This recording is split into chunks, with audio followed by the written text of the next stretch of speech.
I am Lisa Brown, and I'm the CEO of Tallahassee-Leon Federal Credit Union, and I am thrilled to present to you today some innovation that has come from some of Tallahassee's best and brightest young men and women. I had an idea some time ago to hold an event where we asked kids what they wanted and what they needed. Not us telling them, but them telling us.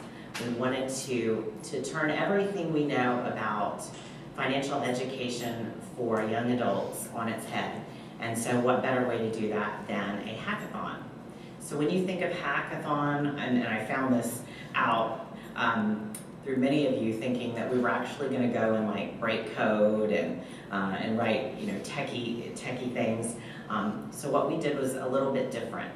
And we use the same principles that a hackathon uses, where we take what's currently built. We took systems that are currently in existence, we took them apart, and we put them back together in new and innovative ways. I knew that I needed some help in realizing this vision.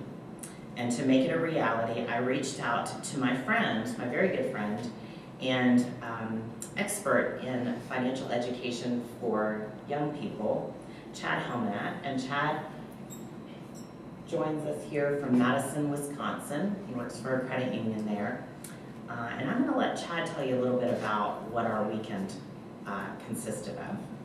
So I, over the past 10 years, have worked for credit unions and have worked with a lot of credit unions around the country and actually the world, implementing a business process that's modeled in innovation and design thinking. It's a model that is normally reserved for executives, and it's a model that some of the top companies and businesses around the world use to create new products and rethink the way they do things. And this model was accelerated because we only had a weekend to do this, and I didn't pull any punches with the kids. These are the same exercises that we would have presented an executive team with. At any given time, we would have presented them with the same curriculum. And this is a model that only works if the participants are engaged and willing to think outside of what they know and what they assume. It's about removing all those preconceived notions that we hold inside and that society has, and truly redesigning things that matter in our life and finding a better way of doing things. And in this case, we focused on financial education. So the results and what you're going to hear today are completely reliant and because of the great kids we had in this program, and taking them through this process has been a pleasure. And I think I speak for Lisa and everyone who's helped us with this program, how proud we are of the ideas that came through this. But again, it doesn't happen unless you've got a great group to go through. And again, very proud of you guys. So without further ado, we would like to introduce you to our first group, who's going to tell you about their new and innovative way of approaching financial education for young people.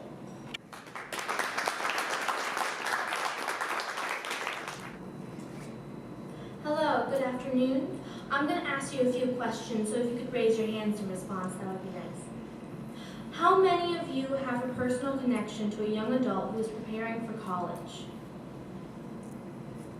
How many of you are fully confident that they have enough education to avoid financial pitfalls?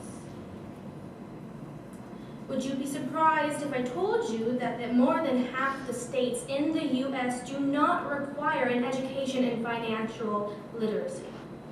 This includes Florida. Because of the lack of financial education, students are forced to learn through their own mistakes, possibly putting themselves under debt indefinitely. 54% of Florida citizens have a student debt, a debt that FSU has. Their graduates have an average debt of $24,347. Furthermore, FAMU graduates have an average debt of $31,407.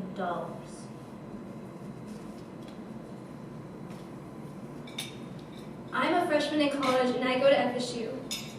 After I graduate, I will leave with a debt of over $30,000 and will still be paying that back when I have to send my own kids to college. We would like to present you with a question asking, how might we encourage young adults to pursue help to avoid financial mistakes?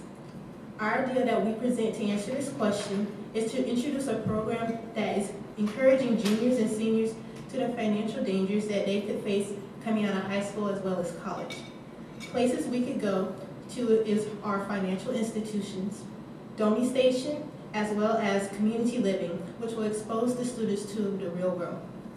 We will also do activities such as workshops, inviting guest speakers to come out and speak to the students, and as well as introducing a life board game that can show them how to interact with the real world and circumstances that they may use as they grow older. Another challenge that we may offer would be the coupon challenge, which is mainly when we make a mock grocery store and we set a budget that they can use coupons to learn how to save and spend so they can learn how to keep that skill for them as they grow older. And then we'll also have a reality fair. So many of you might be wondering, what is a reality fair? This is basically putting students through a simulation of what they would experience when they get out of college and out of high school even. It's set up similar to like a game of life, except it's all, you can make it where there's booths around. So basically each student is assigned an income level and an occupation. And they learn to budget, their needs versus wants, how to deal with unexpected expenses such as having children. And basically they'll experience the real world before they actually have to experience it, and they can make those mistakes in the simulation rather than when they're put out into the world, and they'll feel the effects of those they'll have consequences when they go through it in real life. I'm in high school and have no prior knowledge or motivation for learning about financial literacy. After attending this program, I learned how to save, to budget, and avoid debt in my later years. So with our program, we'll motivate students to engage in financial literacy and help spread the knowledge acquired during the program.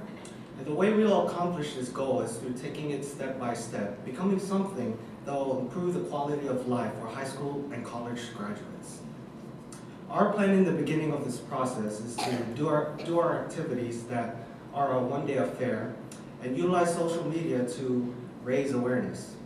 These activities will take place in financial or public places such as the Domi Station, or even at schools if needed.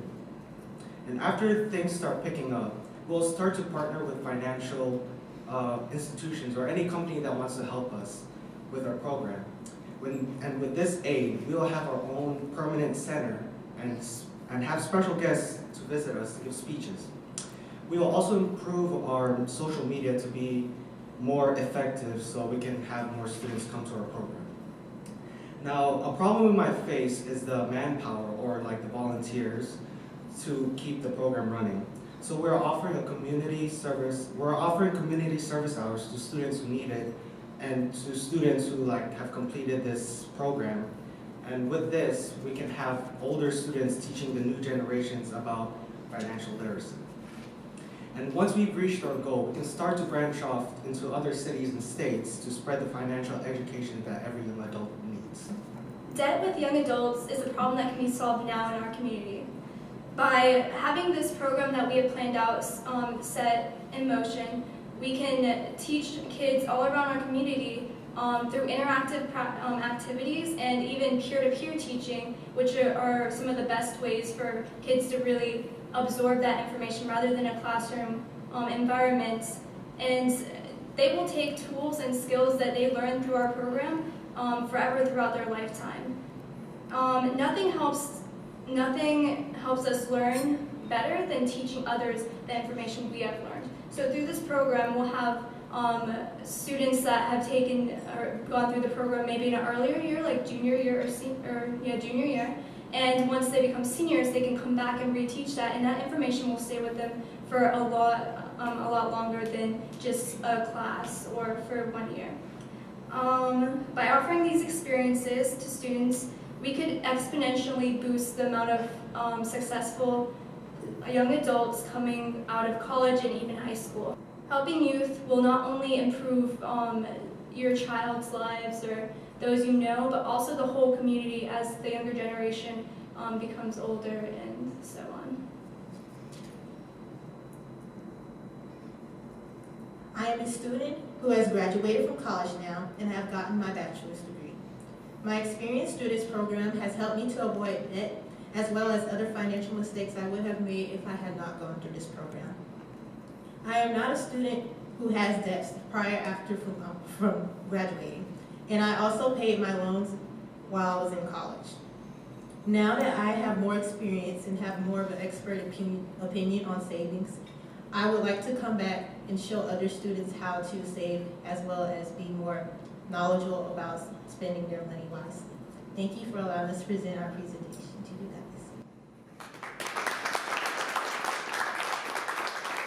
guys. A presentation that is pertaining to high school students 15 to 18 years old. These students are new drivers getting their first car, first job, and working towards scholarships in college. Yesterday, we did a survey, and for the most part, people wish at a young age they were introduced to the impact that student loan debt had on their lives.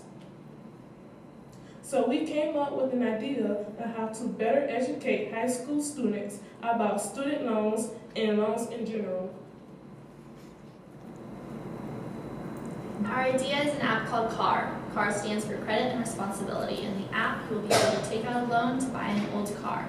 You will then use our point system to work up to buying new and better cars that you can estimate as well. In our point system, we use real-world things. If you get good grades or do community service, join a club, or get a scholarship, you get new points to buy cars. So that the way that the scholarships work is that the students will plug in their grades and community service hours that they earn, or what clubs they're in, and stuff like that. And that allows the scholarships to then, like, it'll go through the information and it'll pull up the ones that they're close to achieving or that they've already achieved, so then they know which ones that they can sign up for. You can also put them in as a goal to achieve, so you set your own goal and then you can achieve that. We'll get advertising from those scholarship brands in order to help. And this not only helps connect with the schools, but at the same time is fun for students. Overall, this app teaches you how to take out a loan, pay it back, and how to work towards getting a scholarship. Thank you for your time.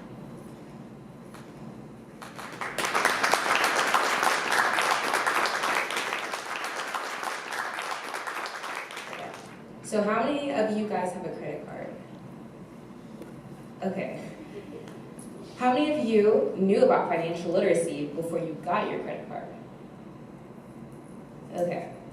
And 3, how many of you feel like if you had prior knowledge of financial literacy, you would have made better decisions financially? Okay. So over the few days, we did some activities, and we basically want to get to the root of the problem on why debt escalates. Why is there a buildup? So we then interviewed people at Cascade Park. Most of them were college students and asked the same question. Everyone basically said that if they were educated in high school, they could have been making better decisions and they wouldn't be in debt. Which leads us to our problem. How might we make high school students more financially literate? To implement a mandatory financial education class in high schools, as well as having a financial advisor whose purpose would be to help students with a track to college or a career, and to answer any finance or scholarship questions. We want to incorporate this mandatory class because during our interviews, we realized how many people have little or no financial education, and is a necessity when you graduate high school, no matter what path you choose, and can help to reduce debt for people going to college. We picked this idea over the other ones because we realized how big of an issue this is in the United States. Student loan debts exceed $1.1 trillion, which is more than car and credit card loans combined. Also, 39% of millennials worry about their financial future at least once a week. And we believe that financial literacy is a skill that is as, if not more important than this, especially among those of lower socioeconomic groups that wouldn't receive financial education otherwise. And we seek to implement this through grassroots activism that's youth-led, which is supplemented by credit unions, which would help students mobilize to draw attention to how prevalent of an issue this is. And to make sure that this model can be successfully implemented and to encourage accountability, we encourage the prototyping of the system in a model school and as monitored by the school board of the respective district that it's being implemented in. There's also a precedent for curriculum involving this, and there's pre-existing national curriculum that's been prevalent since about the 80s that provides worksheets and lesson plans. So there's definitely resources out there to implement this. Outside of this, we advocate for a financial advisory service. Ideally, we would encourage a financial advisor within every school, akin to a guidance counselor, but we're aware of the financial deterrents to achieving this, so we encourage regionalized financial advice distributed through community centers like Jack McLean Park or maybe the Renaissance Community Center, or just whatever is closest to you. And there's a precedent for this within the Tallahassee-Leon Federal Credit Union. They go to regional centers and they provide outreach, and we'd like to expand programs such as this and also implement mentorship programs if you're a college student, you likely know those struggles that you've gone through, and if you're altruistic, you want to help other people avoid them. So you could mentor other upcoming high school students. And we've seen this model be successful through the L3 program that I'm involved in and the Girls Get IT program. And additionally, high school seniors who have already gone through the college application process and are just kind of waiting to get their diploma and fly off, they could provide guidance to underclassmen and upperclassmen who would be needing financial guidance. And the incentive for them would be continuing with Bright Futures and scholarship and accumulating volunteer hours that they would need for scholarships. And the reason why we want better financially educated youth is because we want to break the cycle of poverty. There's so many people out there who are basically born into a not very good financially literate family. Maybe they don't have much money, or they have bad spending habits, and money does travel through generations, and we need to break that cycle. So like people don't have to rely on governmental assistance, and I mean really the background, it plays a role, but it shouldn't play as big as a role as it does now. If we have better financing skills, like if we taught it in high school, we had a financial advisor, this would make things so much easier because you know how to manage your money, you know how to do all this. So that's why we love you.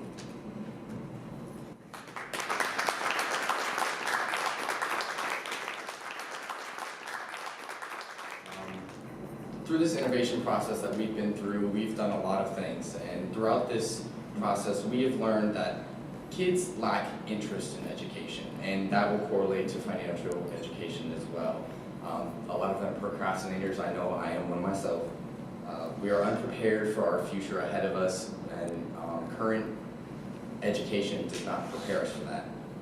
We're confused about finance, we're scared of it. We make it so we're not familiar about it in our youth, and it comes back to bite us in the end. We just want that American dream like every other family and every other person on this earth, so we're trying to get that. So all these insights led to one question. How might we spark interest in reform financial literacy in our youth? We came up with the idea of having, wait for it, an amusement park. Now, you're probably wondering why we said amusement park, but amusement park there's so many different possibilities. So we decided to target children 13 and under, and the whole theme of it is basically a career simulator where kids get to explore different careers and gain real life experience within this amusement park, and they have a great time and do all these different activities so they get to understand financial literacy. And after they leave the park, because they have so much fun, they go on an online game and continue their progress and continue to learn. and then when they go back to the park, they can continue their progress. So.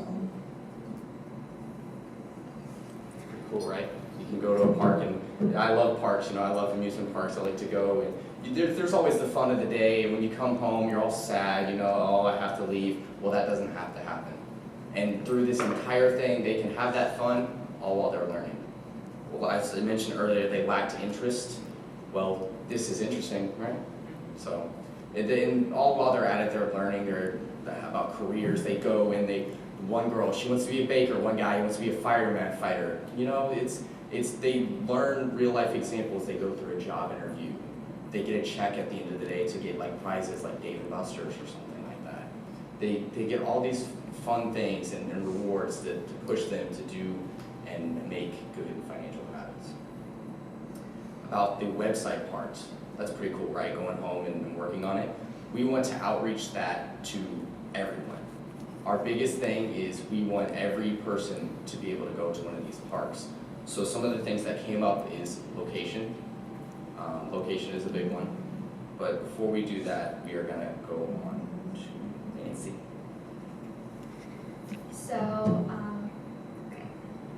So the reason we picked the amusement park was to excite, inspire, and influence the youth to be interested in finance, and to change, to impact a change in their mindset.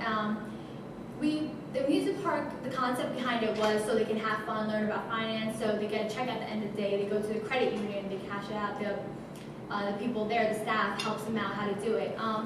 It's just a really creative and interactive process, and the kids might not even know that they're learning while they're having so much fun. So that's our concept. So one of the things about location is we had this idea, what if we have it at Epcot? What if we partner with Disney? They give us funding. Another one, what if we make it here in town? What if we make it in different cities? What if we're just trying to think of ways, where location can we pick that will best represent people, and it will help every person be able to get the chance to go to one of these parks. Another thing with the website, we were kind of thinking about it, and these are kids. We need to censor some things. We need to make sure we have a good firewall. We're secure, and it's a safe learning environment for all the children. Another thing was advertising, especially for the website. It's going to be hard to get money. For something like this, if we want to keep our rates low and we want to make admission very low, it's going to be hard to make money. We want everyone to come. So we would have to rely on grants, scholarships, advertisement would be another big one. Hopefully some sort of toy company will help us out with that. So that's the kind of financial aspect of it. So this is an idea we have come up with. And we think that if we build smart kids, we start lower on the spectrum, we'll build smart communities. Thank you.